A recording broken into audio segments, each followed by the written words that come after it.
Indépendance Royale vous présente Mon logement, ma vie. Bonjour à tous, ravi de vous retrouver pour ce tout nouvel épisode de Mon logement, ma vie, le podcast qui donne la parole aux seniors. Depuis le 11 mai, la France se vit déconfinée. Toute la France, certainement pas. Malgré une levée progressive des mesures de confinement, l'exécutif recommande fortement aux personnes âgées de rester chez elles, la maladie étant toujours présente et le risque de contamination donc toujours là. Beaucoup des personnes que nous avons interrogées au travers de ce programme ont d'ailleurs fait le choix de rester confinées, même si c'est parfois plus compliqué à vivre pour certains que pour d'autres. Aujourd'hui, nous nous rendons dans la Loire, à Saint-Denis-de-Cabannes. C'est à une vingtaine de kilomètres de Roanne. Nous y retrouvons Annick, 74 ans, qui vit dans un pavillon à la campagne avec son époux. Un enregistrement effectué avant le début du déconfinement. Bonjour Annick, merci de répondre à mes questions. Alors, comment ça se passe pour vous cette période avec votre mari ? Eh bien, ça se passe tout doucement, Oui. mais ça devient un peu lourd. Donc, nous faisons quand même des marches. D'accord. Parce que c'est pas possible de rester confiné tout le temps.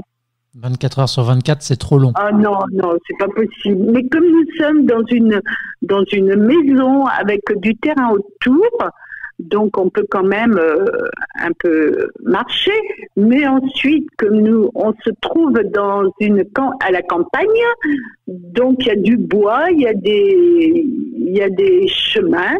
Donc, on va marcher quand même assez régulièrement. Annick, une journée type confinement du matin jusqu'au midi, jusqu'au soir, ça ressemble à quoi ?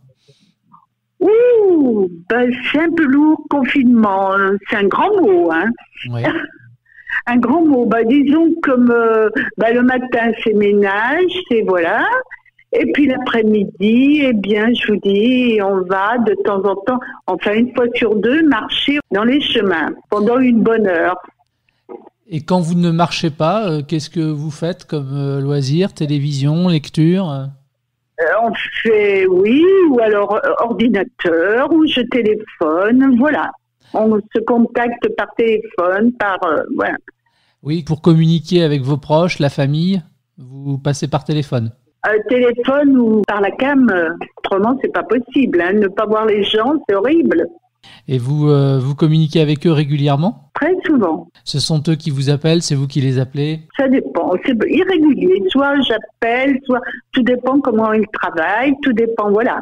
Comment est-ce que vous vous organisez, par exemple, pour vos courses ? Eh bien, les courses, je vais seule, mais dans un supermarché pas très loin parce que voilà, je fais mes commissions quand même. Et puis à deux, il n'en faut pas beaucoup, hein. Donc, et puis j'avais beaucoup de réserves parce que moi, étant à la campagne, il y a un jardin et je fais beaucoup de conserves en fin d'année. Donc, on vient un peu sur nos réserves de conserves locaux et tout ce qui s'ensuit. Est-ce que le fait d'être confiné, ça vous fait faire par exemple plus de cuisine ? Un peu plus, je vais me mettre soit faire des gâteaux alors que j'ai pas l'habitude, faire mon pain parce que ne faisant rien, on a envie de faire autre chose. Voilà, je me suis lancée un peu dans ça, faire un petit peu du pain de temps en temps, faire des gâteaux, faire un moment de solitude, voilà. Est-ce que vous avez découvert de nouvelles choses pendant cette période de confinement que vous ne faisiez pas forcément auparavant et que vous faites maintenant ?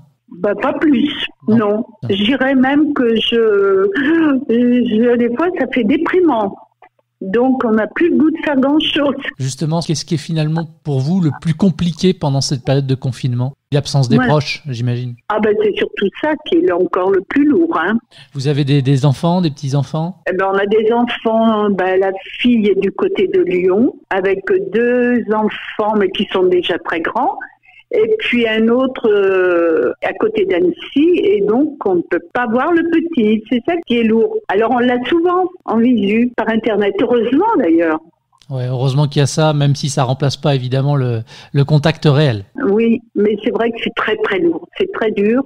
Et puis c'est lorsque vous voyez que surtout le fils là qui travaillait et qui est obligé de rester chez lui, c'est la pire des choses là. Le fait d'être confiné 24/24 avec votre mari, est-ce que la promiscuité, c'est pas trop dur à gérer ?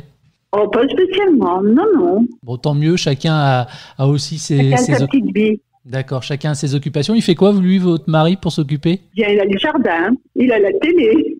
Voilà, c'est limité. Ouais. Et dans le jardin, en ce moment, il fait quoi? Il s'occupe du potager, des fleurs, Ah, tout à fait. Hein. Il bêche, il s'occupe de ses légumes. Mais bon, voilà, hein. C'est vite fait quand même. Dans quelle pièce vous vous retrouvez le plus souvent, finalement, chez vous? Dans le salon, la cuisine, oui, c'est quand même assez vaste, mais bon, c'est vite fait. Hein. Alors, je l'entends dans votre voix, il y a quand même beaucoup de frustration et en même temps, si on sent cette frustration, c'est parce que vous avez l'air d'être quelqu'un de parfaitement autonome.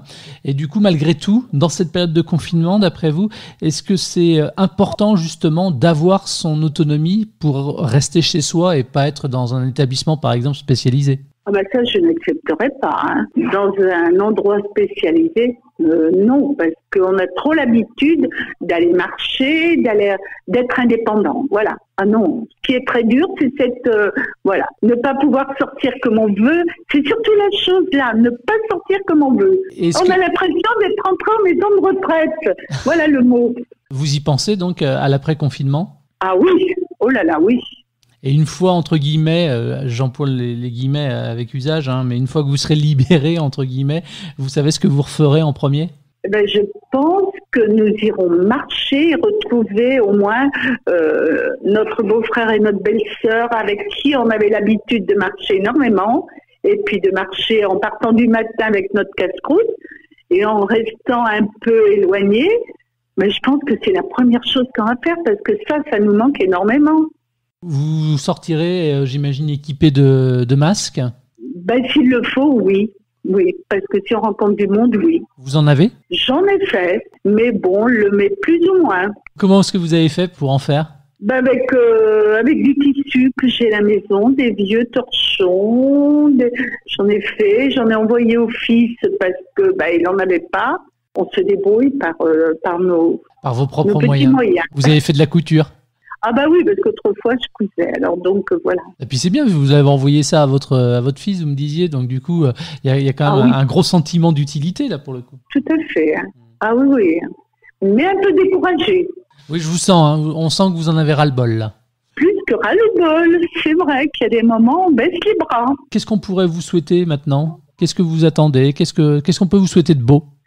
Eh ben, qu'on puisse ressortir, au moins revoir les enfants. Les enfants, qu'on soit un peu libre, qu'on puisse aller les voir et qu'eux puissent venir nous voir.